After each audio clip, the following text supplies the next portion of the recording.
Hello ladies and gentlemen, and welcome to MMP News. I'm Marty Simpson, and this show is proudly brought to you by Marty Productions.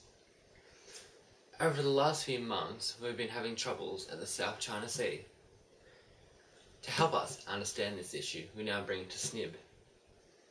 SNIB, what is going on in the South China Sea? Thanks, Marty.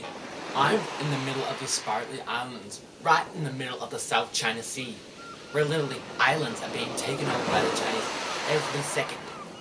There are military purposes, which the world is very concerned about.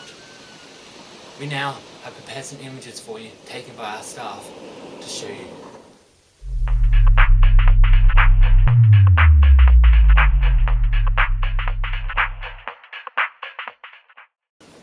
Many countries, including the Philippines, have decided to take action against this by settling on many of these islands to earn more rights on them. We now interviewed some of the Philippine citizens located on these islands.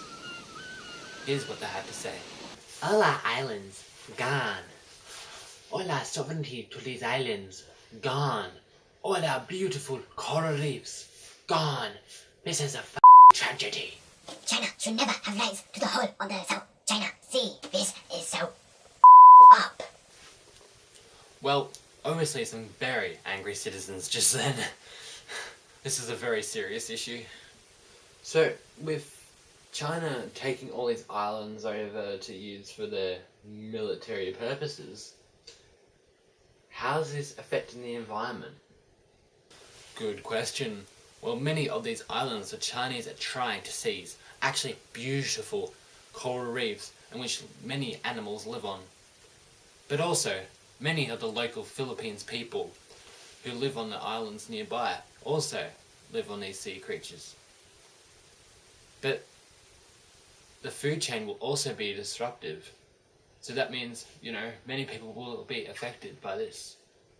So, how can we protect the environment, but at the same time, improve people's quality of living?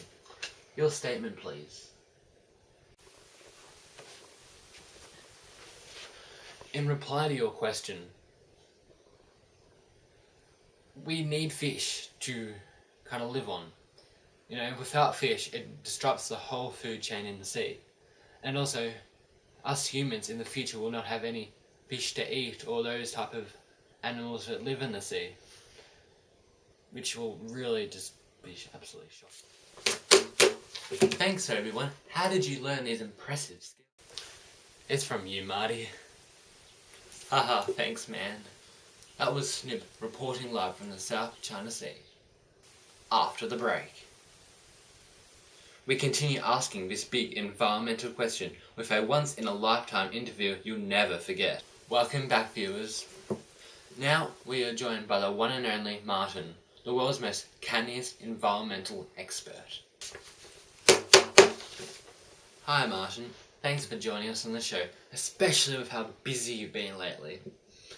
Going from one environmental issue to the other. So, where are you and how's life? Thanks for having me, and geez, our names are so alike.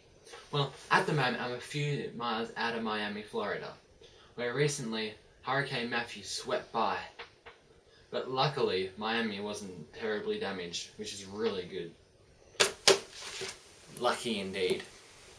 Okay, so we have a few questions to test that big brain of yours.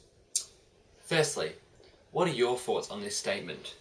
Environmental protection is worth fighting for. And please do not make this answer too complicated, knowing you and your brain. Well, I strongly agree about this statement because the environment is something worth fighting for immensely, and it's something that all governments should be aware of so we can take action to help keep the environment stable for now and for generations to come, while also reducing the terrible effects of climate change. Let me show you one very interesting statistic and graph I found the other day. According to the Climate Central website, most of the population in 414 US cities live within 5 feet of the current high tide. Many millions upon millions will be affected if the storm crash upon the coastal areas of America.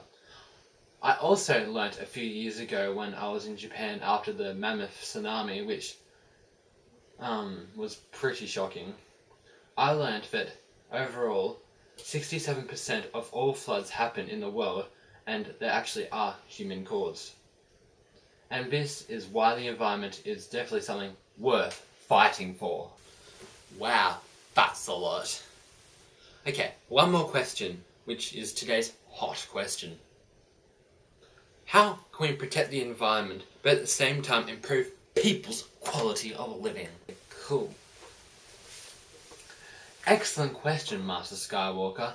Well, I believe to maintain a livable climate, first off, will never be an easy hole to fix. But if we start doing some of the little things as individuals, it would make the big things count. First off, instead of building new buildings all the time, wouldn't it be easier just to upgrade the infrastructure that we already have, in which would use way less materials, and also decrease the amount of greenhouse gases that we pollute into the air? We also cut down on the amount of trees that we're cutting down. Eating more vegan and consuming less are some ideas to help us fight the almighty challenge ahead. Well, that brings us to the end of another Ripper Show, brought to you by Mega Mind Productions. See you folks, and we'll see you next time.